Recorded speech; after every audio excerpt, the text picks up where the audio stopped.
उन्होंने 14 अक्टूबर 1956 को अच्छा जीवन का एक मार्ग बताया था और वो मार्ग था बौद्ध धम्म। और बौद्ध धम्म ही बाबा साहब ने क्यों अपनाया। अब बात ये आती है कि भी बौद्ध धम्म क्यों अपनाया। ये बात मैंने पहले भी आप लोगों को बताई है कि भी बौद्ध धम्म ही क्यों अपनाया। वो सिख भी अपना बन सकते थे, वो मुस्लिम भी बन सकते थे, वो हिंदू तो थे ही उनके पूर्वज, और वो ईसाई भी बन सकते थे, लेकिन बौद्ध धम्म ही क्यों अपनाया।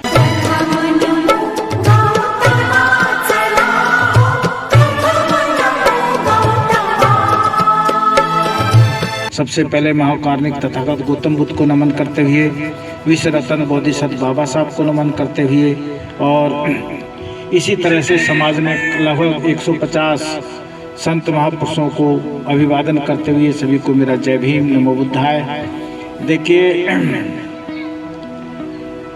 आज बहुत सारे वक्ताओं ने बहुत सारी अच्छी अच्छी जानकारियाँ दी हैं और सभी लोगों ने बड़े ध्यानपूर्वक सुनी है, बिल्कुल शांति से सुनी है, और उनका मनन भी आप लोग करेंगे ऐसा भी मुझे पूर्ण विश्वास है और उम्मीद है। अब मैं सिर्फ ये बताना चाहता हूँ कि आज से 2500 साल पहले एक महामानव दुनिया में पैदा हुए तथागत गौतम बुद्ध, जो घर से निकले थे इस समाज के अंदर जो बीमारी है उस बीमारी का इलाज करने के लिए। कि भाई उन्होंने देखा जब घर से निकले, वो तो राजा के बेटे थे, और राजा के बेटे होने के बावजूद वो घर से निकले, तब उन्होंने देखा कि भाई हमारा जो समाज है, हमारी जो लोग हैं, उनके अंदर दुख है, और दुख को का क्या कारण है और उसका कैसे दूर किया जा सकता है। ये बात तथागत गौतम बुद्ध ने आज से 2500 साल पहले इस पर विचार किया। उन्होंने 6 साल तक कठोर तपस्या की, और कठोर तपस्या के बाद उन्होंने देखा कि समाज के अंदर जो समाज है, जो लोग हैं, लोगों के अंदर दुख है और दुख का कारण है, दुख है और दुख का कारण है और उसका निवारण है। तो तथागत गौतम बुद्ध ने तपस्याओं और पीपल के वृक्ष के नीचे जब उनको ज्ञान प्राप्त हुआ तो उसका कारण ढूंढा। और कारण क्या है, बीमारी, जब कोई भी डॉक्टर होता है तो डॉक्टर जो है, आज हम देखते हैं किसी भी डॉक्टर के पास जाते हैं तो सबसे पहले वो जांच करता है, भाई खून ब्लड सैंपल लेगा और थोड़ी सी खून का सैंपल देगा और जांच करेगा, और जांच करने के बाद पता निकालेगा कि इसको क्या बीमारी है। तो तथागत गौतम बुद्ध ने भी वो बीमारी की पता निकाला था कि समाज के को क्या बीमारी है, फिर उस बीमारी का इलाज करा था।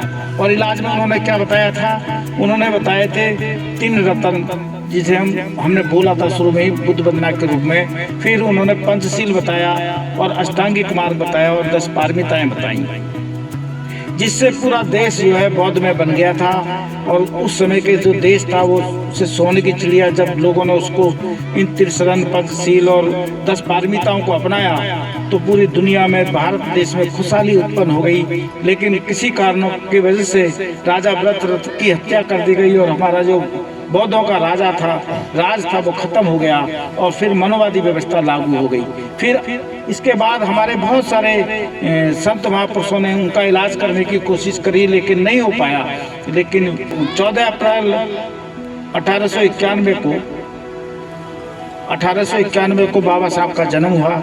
बाद में उन्होंने इतना ज्ञान हासिल करा कि वो बोधिसत्व कहलाए, और बोधिसत्व कहलाने के बाद उन्होंने फिर हमें भारतीय संविधान भी दिया। आप सब लोगों को भारतीय संविधान की प्रस्तावना भी बताई गई। हम लोगों को बहुत सारे अधिकार दिलवाए, रिजर्वेशन से लेकर के हर चीज़ का अधिकार दिलवाए। और उसके साथ साथ ही उन्होंने फिर लास्ट में, अंतिम समय में, उन्होंने हम लोगों को एक रास्ता बताया, अच्छे जीवन जीने का मार्ग बताया। और वो अच्छा जीवन का मार्ग क्या था, वो बौद्ध धम्म था। उन्होंने 14 अक्टूबर 1956 को अच्छा जीवन का एक मार्ग बताया था, और वो मार्ग था बौद्ध धम्म। और बौद्ध धम्म ही बाबा साहब ने क्यों अपनाया। अब बात ये आती है कि भी बौद्ध धम्म क्यों अपनाया। ये बात मैंने पहले भी आप लोगों को बताई है कि भी बौद्ध धम्म ही क्यों अपनाया। वो सिख भी अपना बन सकते थे, वो मुस्लिम भी बन सकते थे, वो हिंदू तो थे ही उनके पूर्वज, और वो ईसाई भी बन सकते थे, लेकिन बौद्ध धर्म ही क्यों अपनाया। तो उन्होंने देखा कि दुनिया के अंदर जितने भी धर्म हैं, सभी धर्म जातियों में, सभी धर्मों में जातियां होती हैं, चाहे वो ईसाई धर्म हो, चाहे मुस्लिम धर्म हो, चाहे सिख धर्म हो, सभी में जातियाँ होती हैं, लेकिन एकमात्र धर्म ऐसा है बौद्ध धर्म जिसके अंदर जातियाँ नहीं हैं। इन जातियों के दंश से ही बाबा साहब बहुत दुखी थे और आज भी हमारा समाज बहुत दुखी है। आज भी आपने देखा होगा कि जो राम मंदिर का जो उद्घाटन चल रहा है, तो राजस्थान की एक घटना है, वहाँ पर कुछ लोगों ने वाल्मीकि उससे चमारों के यहाँ से और धोबियों के यहाँ से चंदा इकट्ठा करा और इकट्ठा करने के बाद फिर उनका चंदा उनको वापस कर दिया कि भाई तुम्हारे चंदे का अगर हम जो है वो पूजा की सामग्री बनाएंगे या पूजा का वो बनाएंगे तो वो भोजन हमारा मतलब वो प्रसादी अपवित्र हो जाएगी और पवित्र हो जाएगी और उनका फिर उनके जो पैसे वापस लौटा दिए गए, सिर्फ इसलिए लौटा दिए गए कि वो अछूत हैं। और आप लोग कितने ही अपने आप को हिंदू मानते रहे, जो लोग अपने आप को हिंदू मानते हैं कितने ही मानते रहे। अभी द्रौपदी मुर्मू है, आज देखो मंदिर का उद्घाटन हुआ है, वो महिला है, जनजाति की महिला है, उसको मंदिर पे नहीं बुलाया गया। वो मंदिर में गई थी, मंदिर के अंदर नहीं घुसने दिया गया। वो रामनाथ कोविंद जी थे, उनको मंदिर के अंदर नहीं घुसने दिया गया। कितने हमारे लोग हैं, आज भी पहाड़ में चले आओ, पहाड़ के जो लोग हैं उन्हें पता होगा, उनके गधेरे अलग होते हैं पानी पीने के, वो पानी नहीं पी सकते। वो ऐसे हमारे पहाड़ के कई लोग बैठे हैं, हमने उत्तरकाशी पौड़ी जहाँ नैनीताल कहीं भी चले आओ आप, उनके गधेरे हैं। मैंने तो रामनगर में ऐसे स्थान भी देखे हैं, आज भी 25 गांव ऐसे हैं रामनगर तहसील के अंदर जो अनुसूचित जाति के लोगों के गांव हैं। उन गांव में आज भी लाइट और पानी की व्यवस्था नहीं है, ऐसे गांव हैं। और जबकि आज भारत देश को आज़ाद हुए भी लगभग 80 साल होने वाले हो रहे हैं। तब ये ऐसा क्यों है? क्योंकि आपको वो इंसान मानते नहीं हैं और इंसान नहीं मानते हैं और आप जबरदस्ती उनके धर्म में घुसे हुए हो। तो इसका इलाज बाबा साहब ने 14 अक्टूबर 1956 को बताया था कि आप जो है, आपको मैं बहुत अच्छा रास्ता बता के जा रहा हूँ, बौद्ध धर्म का रास्ता। और बौद्ध धर्म के रास्ते आप बौद्ध बन जाओ और आप मार्ग आपका प्रस्त हो जाएगा, आप तरक्की की तरफ जाओगे। लेकिन हमारा समाज ऐसा है, वो जाता ही नहीं है, वो जाता ही नहीं है, वो फिर भी उनमें ही घुसा हुआ है, उन्हीं परंपराओं में घुसा हुआ है। इन परंपराओं से बचने के लिए ही बाबा साहब ने 15 अक्टूबर 1956 को 22 प्रतिज्ञाएं जो है वो 22 प्रतिज्ञाएं हम लोगों को दी थी, जिन्हें हम अभी बोलेंगे। वो 22 प्रतिज्ञाएं आपको बताई जाएंगी, उनका अर्थ भी बताया जाएगा कि 22 प्रतिज्ञा क्या होती हैं।